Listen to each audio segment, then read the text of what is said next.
चलिए जानते हैं आज के देश और दुनिया की सिलेक्टेड काम की और महत्वपूर्ण बड़ी खबरों को फटाफट अंदाज में। पीएम मोदी 10 सितंबर को वीसी के जरिए राज्यों के साइंस एंड टेक्नोलॉजी मिनिस्टर्स की कॉन्फ्रेंस का उद्घाटन करेंगे। रेवड़ियां तो ठेले पर बिकती है, गहलोत ने फिर कसा पीएम मोदी पर तंज। सीएम गहलोत ने कहा कि सामाजिक सुरक्षा की योजनाओं को मुफ्त की रेवड़ी बताकर पीएम मोदी गरीबों का मजाक उड़ा रहे हैं। सीएम ने कहा कि जनता की सेवा सरकार की जिम्मेदारी है, इसे मुफ्त की रेवड़ी नहीं कह सकते हैं। रेवड़ियां तो जयपुर के जौहरी बाजार में ठेले पर बिकती है। यहाँ जनता को मुफ्त इलाज और रोजगार दिया जा रहा है। मोदी सरकार के प्रयासों से भारत ने पहली छमाही में यूनिकॉर्न की संख्या में मामले में चीन को पछाड़ा। भारत जोड़ो यात्रा पर निकले राहुल गांधी ने पहनी 41,000 की टी शर्ट। बीजेपी और कांग्रेस में छिड़ गया राम रावण युद्ध। कांग्रेस अध्यक्ष बनने के प्रस्ताव पर आया राहुल गांधी का पहला बयान। उन्होंने पार्टी की अध्यक्षता स्वीकार करने को लेकर किए गए सवाल पर पहली बार अपना पक्ष रखा। राहुल ने कहा कि उन्होंने फैसला कर लिया है कि उन्हें कांग्रेस अध्यक्ष बनना है या नहीं, और वे अपना जवाब चुनाव के दौरान ही देंगे।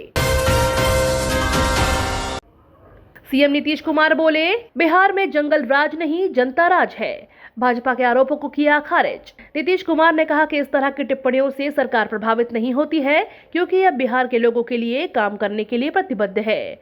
उन्होंने कहा कि अगर सुशील मोदी या संजय जायसवाल मेरी आलोचना करते हैं तो उन्हें पार्टी या केंद्र सरकार में बड़े पद मिल सकते हैं। ममता बनर्जी की तृणमूल कांग्रेस ने बनवाई टी शर्ट। अमित शाह के कार्टून के साथ लिखवाया इंडियाज बिगेस्ट पप्पू। जम्मू कश्मीर में अमित शाह की 2 रैलियां प्रस्तावित, माहौल तैयार करने में जुटी भाजपा। 23 सितंबर को महाराजा हरि सिंह की जयंती के बाद अमित शाह की रैली करवाने की योजना बनाई गई है। भाजपा का प्रदेश नेतृत्व अमित शाह की प्रस्तावित रैली की तैयारी में जुट गया है और भाजपा के प्रदेश अध्यक्ष इस संबंध में कश्मीर संभाग में डेरा डाले हुए हैं। केजरीवाल सरकार के खिलाफ बीजेपी का हल्ला बोल, आप नेताओं के घर के बाहर प्रदर्शन। बीजेपी की दिल्ली इकाई ने कथित शराब घोटाले को लेकर उप मुख्यमंत्री मनीष सिसोदिया को बर्खास्त करने की मांग को लेकर शुक्रवार को मुख्यमंत्री अरविंद केजरीवाल और उनके मंत्रियों के आवासों के पास झुग्गी झोपड़ी वालों, ऑटो चालकों और वरिष्ठ नागरिकों के साथ विरोध प्रदर्शन किया। बीजेपी ने एक बार फिर दिल्ली सरकार पर बड़ा निशाना साधा। कहा, कॉलेज में टीचर्स को सैलरी देने के पैसे नहीं। दिल्ली विश्वविद्यालय के दीनदयाल उपाध्याय कॉलेज में फंड की कमी का मामला सामने आया है। कॉलेज के पास स्टाफ को देने के लिए पैसे नहीं हैं। कॉलेज प्रशासन ने एक नोटिस जारी कर कहा कि असिस्टेंट प्रोफेसरों के वेतन से 30,000 और एसोसिएट प्रोफेसर और प्रोफेसरों के वेतन से 50,000 रुपए रोके जा रहे हैं। दशहरे के पहले चीन ने नेपाल को दिया बड़ा झटका। अरबों रुपए के सामान वाले ट्रकों को बॉर्डर पर रोका। रूस और अमेरिका के बाद चीन ने चांद पर कर दिखाया कमाल। दुनिया में तीसरे नंबर पर बनाई जगह।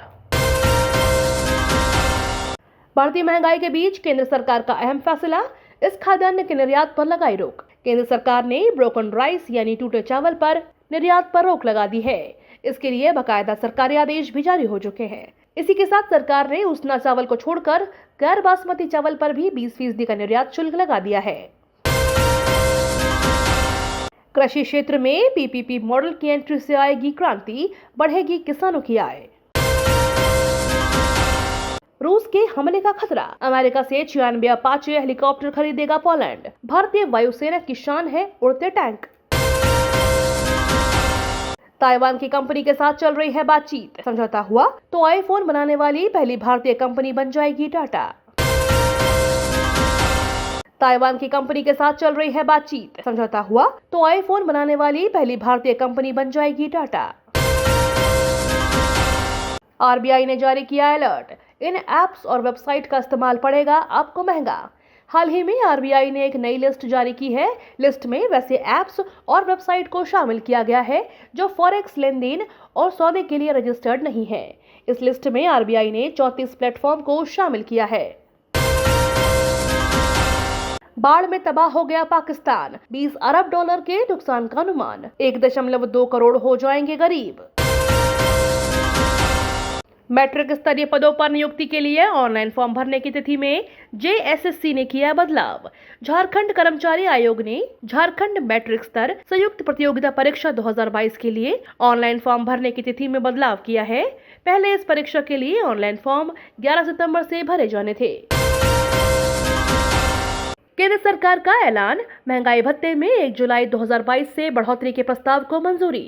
डेली ऐसे ही खबरों से अपडेट रहने के लिए चैनल को सब्सक्राइब करके बेल आइकन को दबाना बिल्कुल ना भूलें।